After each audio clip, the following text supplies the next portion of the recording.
principalmente os últimos projetos que a gente tem feito com muito sucesso, né, usando tecnologia e inteligência artificial, de, ok, né, que comportamento você quer dessa liderança? Né? Então a gente tem feito, né, um bom alinhamento com a empresa, a gente usa até inteligência artificial e tecnologias para isso, que é o quê? Qual o comportamento que se espera nessa empresa? Isso, geralmente tem um trabalho de cultura, um trabalho já definido, senão a gente passa algumas perguntas, a gente tira o comportamento desejado na empresa. Depois, a gente desce para o nível área ou nível região, porque muda a região do país, muda, né? Você muda país, muda contextos regionais ou mesmo de áreas, né? Tem áreas criativas e áreas continuistas, né? A Farm está cheio de criativos e cheio de realizadores. Cara, o perfil realizador é muito diferente do perfil criativo, né? Eles têm perfis muito diferentes e cobrar comportamentos iguais não dá. Né? Então, você faz, putz, o que eu espero dessa empresa, depois, o que eu espero desse setor. E, por último, uma coisa que não pode ser ignorada, alinhamento com a liderança. Porque você vê o Endrick, né, que joga, puta, tá arrebentando aqui no Palmeiras. Aí vai pro Real Madrid, não joga nada. Agora vai pro Lyon, joga um monte. O que aconteceu? Ele não se afinou com o técnico. Né? Então, tem um fator técnico, ou seja, o diretor, a pessoa que é líder, tem uma afinidade, tem que ter uma mínima afinidade com o técnico que está ali, senão o jogador também não joga. Então, a gente usa, né, esses 3 parâmetros para fazer um algoritmo. Em cima desse algoritmo, a gente entendeu e monta uma persona, que é a persona ideal de comportamento esperado para aquela região, né, para aquela empresa, naquela área, ou aquela região, ou com aquele líder. E cruza com o perfil comportamental dessa pessoa, que a gente faz assessment em todo mundo. Então você fala, cara, tenho esse desejo de comportamento com esse desejo, com esse material humano aqui.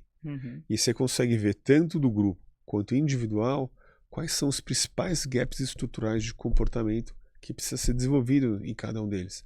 Então você vê um ponto de partida de alinhamento com o engenheiro de gestão muito grande. Legal. E os executivos ou um colaborador? Na tua visão, assim, em que sinais claros levanta a bandeira assim do tipo, olha, eu preciso de um mentor nesse momento. Já que a gente ainda não está naquela fase de que todo mundo precisa de mentoria, vamos chegar lá? Mas até lá, o que tu recomenda, assim, em que tipo de momento, em quais situações que essa pessoa deve procurar uma mentoria? Olha, eu recomendo sempre no momento de transformação. O ser humano tem muito medo da transformação, é da natureza do ser humano. Né? O ser humano tem medo do escuro. Né? Tudo que é escuro dá medo, porque fala, cara, né? Então, quando você está mexendo, por exemplo, no modelo de gestão, a pessoa performava muito, teve muito sucesso no modelo comando-controle, você vai passar para o ágil, tem que ter mentoria. Porque senão esse líder vai resistir demais a essa transformação, porque ele tem medo da transformação. Ou ele, né, teve muito sucesso quando era um líder, um coordenador, e ele tirava o resultado na unha. E agora a gente botou ele como gerente, agora ele tem que fazer outro papel, mas ele não consegue sair lá da trincheira onde ele estava antes. É um processo de transformação, ele precisa se transformar no gerente que a gente precisa. Então, toda vez que a gente vê que a gente vai precisar de uma transformação rápida de uma pessoa, né, de um líder que está ali, ele precisa se transformar rapidamente naquela pessoa. Então, quando chega muitas vezes um novo presidente, né, com novas demandas, putz, vamos prestar atenção. A empresa foi comprada, mudou completamente, agora é uma nova cultura. Nossa, a gente precisa adaptar rapidamente essa liderança a essa nova cultura, porque senão né, quem está vindo demandando os novos comportamentos fica frustrado, que a liderança não tem esse comportamento e a liderança fica refém, né, e viúvo da antiga cultura e fala, não, quero antiga cultura, quero jeito antigo, e fica esse conflito. Como que ele vai permitir, através de um processo de mentoria, que ele consiga trabalhar essa transformação? E eu acho que são os casos mais propositivos, vamos dizer assim, né?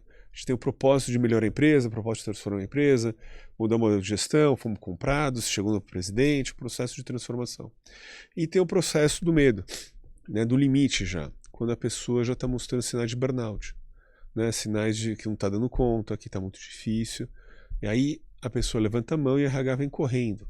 Falar, preciso salvar um executivo, salvar um líder, ele é muito importante para nós, ele está quase indo vender coco na praia. É raro, mas É acontece raro, muito. acontece muito. Muito. E aí tem esse momento desse processo, ele é um pouco mais delicado. Por qual motivo? Porque você não consegue transformar alguém em sofrência, né? E quando você começa, às vezes, a mentoria da pessoa que está nesse limite entre sair da empresa porque não aguenta mais a pressão da empresa, ou o caos da empresa, ou como a empresa é, não importa, você tem um processo ainda de acolhimento, né? Até ajudar essa pessoa a estabilizar, para depois começar um processo de transformação com ela. Enquanto que, se você consegue trabalhar antes desse processo de sofrência, você não precisa, né, você já entra no processo de transformação dela direto.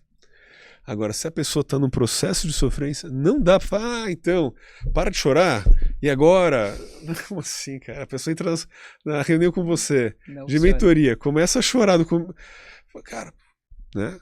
Vamos acolher, vamos entender, vamos fazer ajustes rápidos para tirar essa pessoa desse nível abaixo de zero, levar para um modelo de estabilidade, para depois começar um processo de transformação. Correto. Então, se começa tardio, o processo também é mais lento. E eu sinto que o grande desafio é o alinhamento com a liderança, né? Porque aí, como o processo ele é mais longo, porque realmente eu preciso conter a fase crítica, né, do sofrimento, a fase aguda, digamos assim, a liderança eu vejo assim, em um mês espera uma outra pessoa. Eu falo assim, não vai. Calma. Eu lembro que o Darcy Prado falava isso como mantra na Falcone. Mudar leva tempo, leva 5 anos. Mudanças levam tempo. Talvez hoje nos mundos atuais, né, leve um pouco menos. Mas eu vejo assim, a liderança fazendo mentoria de 3 meses, espera que seja uma outra pessoa. E não, dependendo principalmente como começou, esse processo ele é muito mais longo. E eu acho que tem um outro fator, né, que eu vejo também em algumas práticas de liderança. Os líderes encaminham para uma mentoria e acham que, não, agora tá fazendo mentoria, né? Então agora eu não preciso mais eu não tenho mais responsabilidade não é sobre mais isso. Responsabilidade. Eu elimino uma função aqui. Não é bem assim também. Então tem um papel, obviamente, da liderança de contínua, né? Do on-the-job training, né? Ali durante o dia a dia de estar mentorando, querendo ou não, sempre seu liderado em paralelo com o alinhamento do seu mentor, né? O que é bem complexo. Porque, obviamente, grande parte dos liderados que entram em burnout tem uma corresponsabilização do próprio líder sobre esse cenário atual. Isso. Então, é aí que torna tudo muito mais delicado. Né? Isso.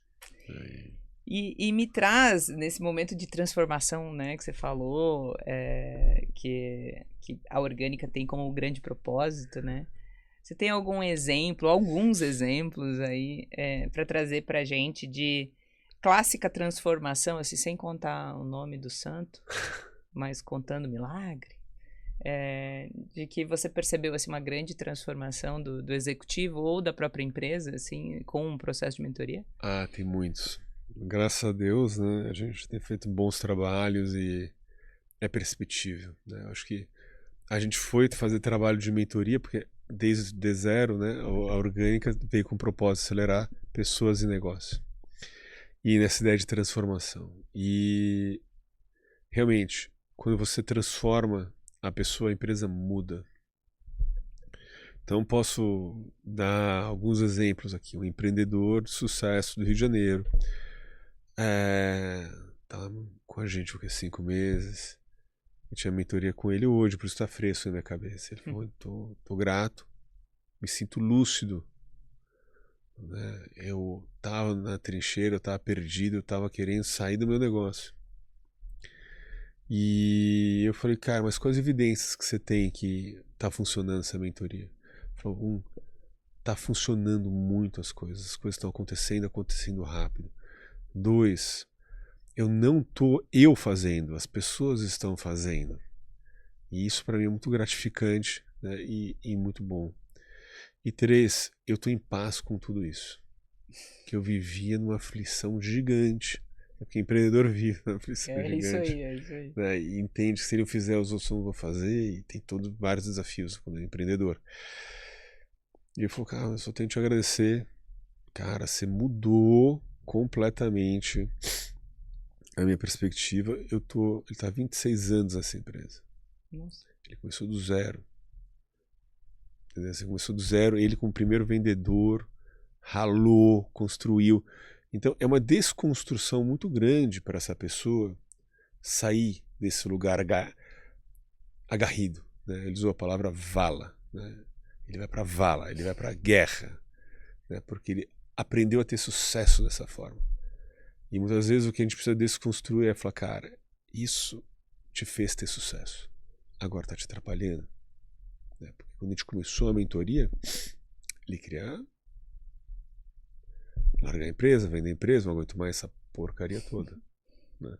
E agora ele está com a empresa está crescendo, está evoluindo e ele está respirando, está bem. Né? Essa palavra, está respirando, está bem, está feliz, está vendo as coisas acontecer, ele voltou para o lugar certo dele e está sentindo lúcido com tudo isso. Porque quando você está no olho do furacão, na vala, você não tem dimensão aonde você se enfiou. Você não tem dimensão. E às vezes, olhando de fora, você tem que ajudar essa pessoa a chegar lá. Então, assim, é muito, muito gratificante. Teve também, falei de um empreendedor, posso falar de uma executiva que estava buscando mérito, tempo, a empresa não está dando mérito, porque tem muita empresa hoje em dia não dando mérito por questões. Tá difícil, segurando. Orçamentárias, Orçamentária. reorgs. E aí ela falou assim, pô, não estão dando mérito para ninguém, mas deram mérito para mim. E veio toda grata, né, de todo esse processo. Mas deram mérito para ela porque realmente perceberam, né, toda a transformação que ela fez, toda a mudança que ela fez.